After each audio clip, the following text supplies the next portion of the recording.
హోటల్లోని private dining రూంలో అన్వితను చూడగానే అచ్చం తన మొదటి భార్య హేమలతలాగా ఉందని షాక్ అయ్యాడు కోటా రాధాకిషన్. అకస్మాత్తుగా తనకి తెలియకుండా హేమలత అన్న పేరు తన నోట్లో నుంచి వచ్చింది. అది గమనించిన జయశ్రీ, ఏమండి, మీ భార్య 20 ఏళ్ల క్రితమే చనిపోయింది. ముందు మన కొడుకు చెప్పిన విషయం గురించి ఆలోచించండి అని కేవలం రాధాకిషన్ కి మాత్రమే వినపడేలా చెవిలో చెప్పింది. వెంటనే ఆలోచనల్లోంచి బయటకు వచ్చిన రాధాకిషన్ అన్విత వైపు చూస్తూ, అమ్మాయి, నా కొడుకు బాస్కెట్బాల్ని నువ్వే విసిరేశావట. అది నువ్వు మళ్లీ కొనివ్వాల్సిన అవసరం లేదు, కానీ ఈ రూమ్ ఖాళీ చేసి వేరే రూమ్కి వెళ్ళిపో.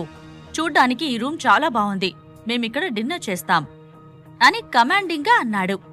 అన్వితకు వింతగా అనిపించింది. చిన్న పెద్ద తేడా లేకుండా ఇష్టమొచ్చినట్టుగా దొంగమొహమంటూ తిడుతున్న తన కొడుకుపై కోపం చూపించకుండా తనను రూమ్ ఖాళీ చేయమనడం ఆమెకు నచ్చలేదు. అతని అహంకారం వల్లే కొడుకు అలా తయారయ్యాడని ఆమె అనుకుంది. నేనెందుకు ఖాళీ చెయ్యాలి? కావాలనుకుంటే మీరే వేరే రూమ్కి వెళ్ళండి. ఇది నేను రిజర్వ్ చేసుకున్నాను.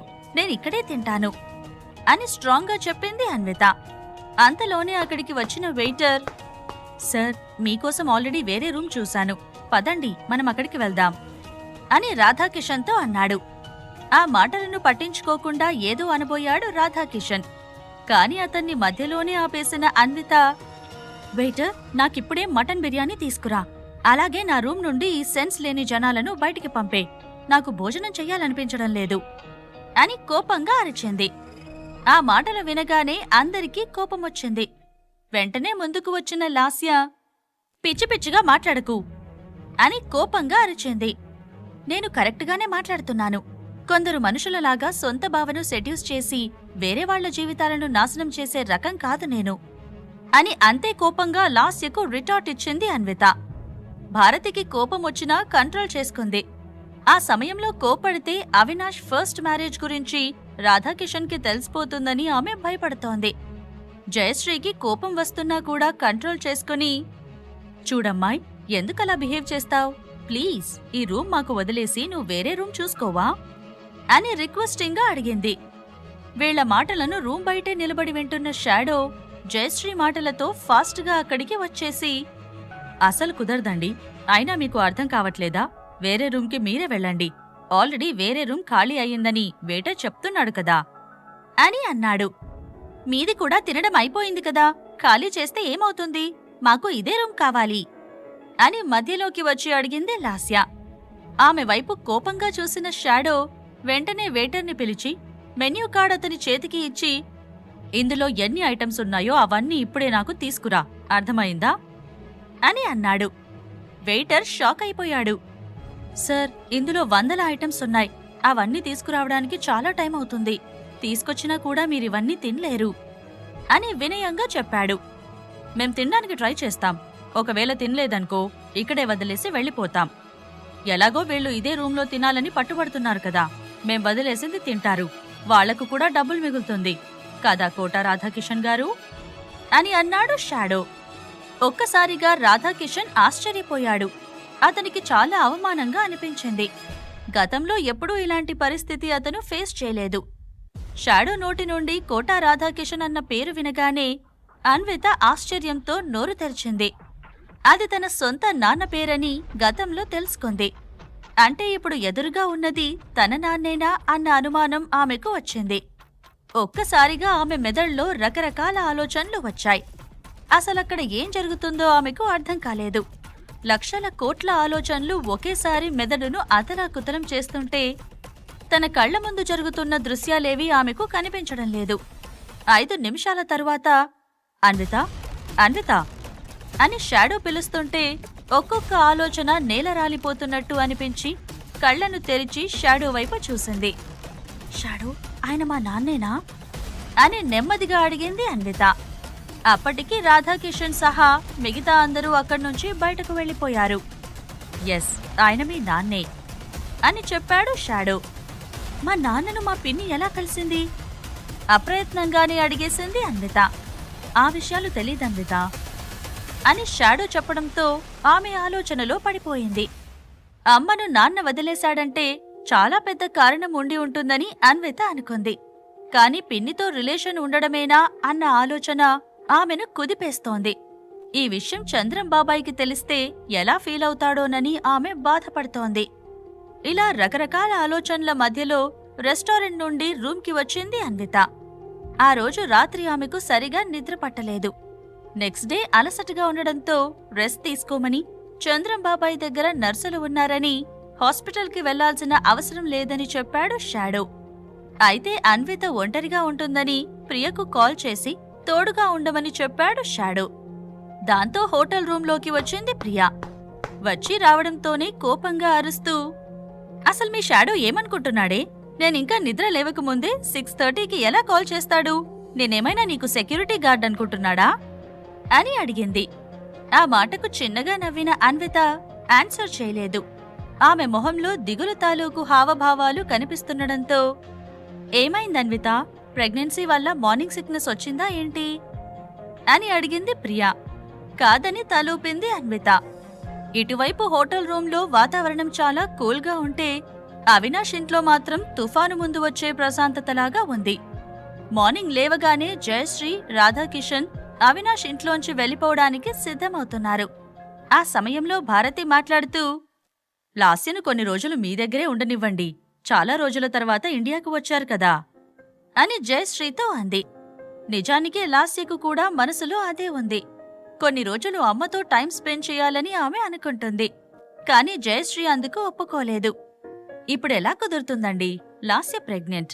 చాలా మందికి తనకి పెళ్లి కాలేదని తెలుసు. ఈ టైంలో నా దగ్గర ఉంటే మళ్లీ లేనిపోని అనుమానాలు సృష్టించినట్టు అవుతుంది. మీ ఇంట్లో ఉంటేనే మంచిది అని తడుముకోకుండా చెప్పేసి అవినాష్ ఇంటి నుండి వెళ్లిపోయింది జయశ్రీ. ఆమె అటు వెళ్లగానే స్ట్రెయిట్గా హాల్లోకి వచ్చి టీవీ చూస్తున్న అవినాష్ని పిలిచిన భారతి సరాసరి బెడ్రూంలోకి తీసుకువెళ్ళింది. ఆమె మనసంతా ఎన్నెన్నో ఆలోచనలతో నిండిపోవడంతో వాటన్నిటినీ బయటపెట్టాలన్న ఆతృత ఆమె మొహంలో స్పష్టంగా కనిపిస్తోంది. ఆమె ఏం చెబుతుందా అని అవినాష్ చూస్తుండగా, అమ్మో, ఈ మహాతల్లితో ఒక్కరోజు వేగడమే ఎంత కష్టమైపోయింది. లాస్యకు అన్నీ వాళ్ళ అమ్మ బుద్ధులే వచ్చినట్టున్నాయి అని జయశ్రీ గురించి అంది భారతి. లాస్యతో వేగడం ఇంకా కష్టమే.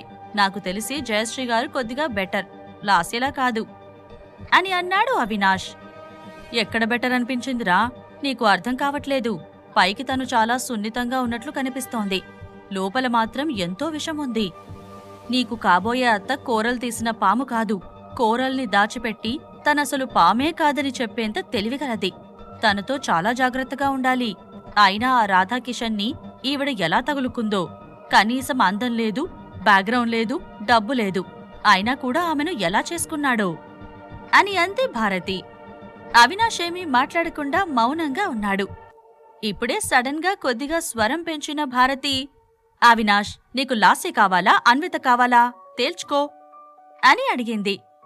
నాకు అన్విత కావాలి అని టక్కున చెప్పేశాడు అవినాష్. దాంతో కుర్చీలో కూర్చున్నదల్లా పైకి లేచి అవినాష్ చెంప మీద చెళ్లుమని కొట్టింది భారతి. ఒక అమ్మాయి కోసం మన ఫ్యామిలీని, వంశాన్ని, కంపెనీని తాకట్టు పెడతావా? లాస్యను పెళ్లి చేసుకుంటే కనీసం మన కంపెనీకి ఇన్వెస్ట్మెంట్ దొరుకుతుంది. అన్వితను చేసుకుంటే ఏమొస్తుందిరా? చేతికి చిప్ప తప్ప. ఇప్పుడు చెప్పు, అన్విత కావాలా అని మళ్ళీ అడిగింది భారతి. ఎస్, అన్విత కావాలి అని అవినాష్ మళ్లీ చెప్పడంతో ఏడుపు స్టార్ట్ చేసింది భారతి. నువ్వు మారవురా. నేను చేసిన త్యాగాలను నువ్వు మర్చిపోయావు. ఆ రోజు మంటల్లో నుండి నిన్ను బయటకు తీసుకురాకపోతే ఈ రోజు నువ్వు బ్రతికుండేవాడివా? అలా తీసుకురావడమే నేను చేసిన తప్ప. నువ్వు మారిపోయావ్రా అని ఏడవడం మొదలుపెట్టింది భారతి. ఆమె మళ్లీ గతాన్ని గుర్తు చేసి ఎమోషనల్ బ్లాక్మెయిల్ చేయాలని అనుకుంటుందని అవినాష్కి అర్థమయ్యింది. తనకు 5 ఏళ్లు కూడా లేని సమయంలో ఒకరోజు వాళ్ళింట్లో మంటలు అంటుకున్నాయి. దగ్గర్లో వాళ్ళ నాన్న కూడా లేడు. ఇల్లు మొత్తం దాదాపుగా పూర్తిగా కాలిపోయే సమయంలో కేవలం ఒకరిని మాత్రమే బయటికి తీసుకొచ్చే పరిస్థితి ఉండడంతో అవినాష్ని బయటికి తీసుకువచ్చింది భారతి. ఆ విషయాలు గుర్తుకు చేసుకున్న అవినాష్, అవునమ్మా, నువ్వు నన్ను బ్రతికించావు, కాని అన్నయ్యను చంపుకున్నావు అని చెప్పేసి ఆ గదిలోంచి బయటికి వెళ్లిపోయాడు. ఇటువైపు హోటల్ రూంలో మేకప్ గురించి వీడియో ట్యుటోరియల్స్ చూస్తోంది అన్విత. పక్కనే ఉన్న ప్రియా, అన్వి, నాకెందుకో షాడోకి డ్యూయల్ పర్సనాలిటీ ఉందేమో అనిపిస్తుంది. నువ్వేమంటావ్ అని సడన్ గా అడిగింది. అన్విత షాక్ అయిపోయింది. వాట్ అంటూ నోరు తెరిచింది. ఆమెకు అర్థం కాలేదేమోనని. అదేనే స్ప్లిట్ పర్సనాలిటీ. ఒకే మనిషి 2 రకాలుగా బిహేవ్ చేస్తాడు కదా. అపరిచితుడు సినిమా చూడలేదా? నీతో ఉన్నప్పుడు షాడో లాగా, నీతో లేనప్పుడు ప్రవీణ్ జయరాం లాగా తనకు తెలియకుండానే బిహేవ్ చేస్తున్నాడేమోనని నాకు అనుమానం అని చెప్పింది ప్రియా. ఇంతకీ ఈ అనుమానం ఎందుకొచ్చిందో అని అడిగింది అన్విత. నిన్న నైట్ సెకండ్ షోలో డిటెక్టివ్ కిల్లర్ అనే సినిమా చూశాను. అందులో హీరోకు డ్యూయల్ పర్సనాలిటీ ఉంటుంది. ఒక పర్సనాలిటీ డిటెక్టివ్ గా పనిచేస్తే ఇంకో పర్సనాలిటీ కిల్లర్ గా పనిచేస్తుంది అని చెప్పింది ప్రియా. అయితే ప్రవీణ్ జయరాం వేరు, షాడో వేరు అని అన్వితకు ఆల్రెడీ తేలిపోయింది కాబట్టి దాని గురించి ఆమె పెద్దగా ఆలోచించలేదు. కానీ సెకండ్ షో అనగానే ఏదో అనుమానం వచ్చింది. అదేంటి, మీ నాన్న నిన్ను సినిమాలు సిరీస్లు చూడొద్దని, పొద్దున ఆఫీస్కి వెళ్లి సాయంత్రం ఇంటికి రావాలని ఆర్డర్ చేశారు కదా, మరి ఎలా వెళ్ళావు అని అడిగింది అన్విత. ఎలా వెళ్ళాను? ఒంటరిగానే వెళ్ళాను అని ఏదో రహస్యం దాస్తున్నట్టుగా చిన్నగా నవ్వింది ప్రియా. అది పసిగట్టేసిన అన్విత, నిజం చెప్పు, ఒంటరిగా సినిమాకు వెళ్ళావంటే నేను అస్సలు నమ్మను అని అడిగింది. దాంతో చెప్పడం స్టార్ట్ చేసింది ప్రియా. ఆ రోజు రెస్టారెంట్లో ప్రవీణ్ జయరాం కలిశాడు కదా, తనే నిన్న కాల్ చేసి సెకండ్ షో వెళ్దాం రమ్మంటే వెళ్ళాను. అంతే. అయినా ఇదే లాస్ట్. నేనింకెప్పుడూ తనతో వెళ్ళను. అతను నన్ను చాలా మోసం చేశాడు అని చిరుకోపంతో అంది. మోసం చేశాడా?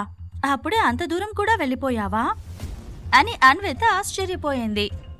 అబ్బే అది కాదు. ఛీ, షాడో నీ లైఫ్లోకి వచ్చిన తర్వాత అన్నీ వైల్డ్ థాట్స్ వస్తున్నాయే నీకు? నేను అన్నది అది కాదు. హర్ష ఒక ప్రొడక్షన్ కంపెనీ స్టార్ట్ చేస్తున్నాడని ప్రవీణ్ చెప్పాడు కదా, అందులో జాయిన్ అవ్వాలంటే తన కంపెనీలో ఇంటర్న్షిప్ చేయమని అన్నాడు కదా. కానీ ఇప్పుడు నన్ను తన పర్సనల్ సెక్రటరీగా అపాయింట్ చేసుకున్నాడు. దానివల్ల నాకేం యూస్ చెప్పు? అయినా అది కూడా కేవలం నీకోసమే ఒప్పుకున్నాను. ప్రవీణ్కి షాడోకి ఫ్రెండ్షిప్ ఉందేమోనని నా డౌట్. అతనితో రెగ్యులర్గా ఉంటే ఆ విషయం తెలిసే అవకాశం ఉందని ఒప్పుకున్నాను అని అన్వితని చూస్తూ చెప్పింది ప్రియా. ఆహా, ఏం కవరింగ్ నేర్చుకున్నావే. ప్రేమలో పడితే అబద్ధాలు వాటంతటవే పుట్టుకొస్తాయంటారు. ఇన్ని అబద్ధాలు ఎలా నేర్చావే అని అంది అన్విత. లవ్ ఏంటి? అసలు అలాంటిదేమీ లేదన్విత. నాకు ఆ ఫీల్ రాలేదు. మేబీ ఇన్ ఫ్యూచర్ వస్తుందేమో నాకు తెలియదు. బట్ ఇప్పుడైతే నేను సింగిలే అని చెప్పింది ప్రియా. అప్పటి వరకు ఉల్లాసంగా ఉత్సాహంగా వినిపించిన గొంతు అకస్మాత్తుగా కొంచెం గంభీరంగా మారడంతో అన్విత ఏమీ మాట్లాడకుండా సైలెంట్గా ఉంది. ప్రియకి చాలా మంది మగ స్నేహితులు ఉన్నారు. వాళ్లల్లో తాను కూడా ఒక మగాడిలాగానే ఫీల్ అయ్యింది. ఒకవేళ ప్రవీణ్తో కూడా అలాంటి రిలేషన్షిప్ మెయింటైన్ చేస్తుందేమో అనుకుని ఇంకో మాట మాట్లాడకుండా ఊరుకుండిపోయింది. ఇద్దరి మధ్య కొన్ని సెకండ్లు నిశ్శబ్దం ఆవరించింది. ఆ సైలెన్స్లో ఏం మాట్లాడాలో పాలుపోక అన్విత చూస్తున్న వీడియో ట్యుటోరియల్స్ వైపు తలను తిప్పింది ప్రియా. అంతలోనే అన్విత మొబైల్ మోగడం మొదలుపెట్టింది.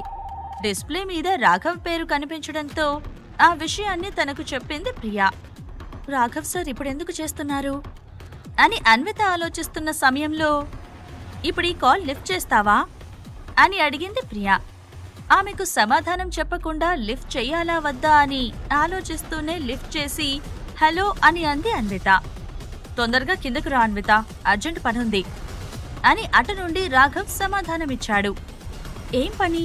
ఏదైనా ప్రాబ్లమా అని అన్విత అడగడంతో, ఐ రిపీట్, తొందరగా కిందకి రా వెంటనే అని మరోసారి చెప్పాడు రాఘవ్.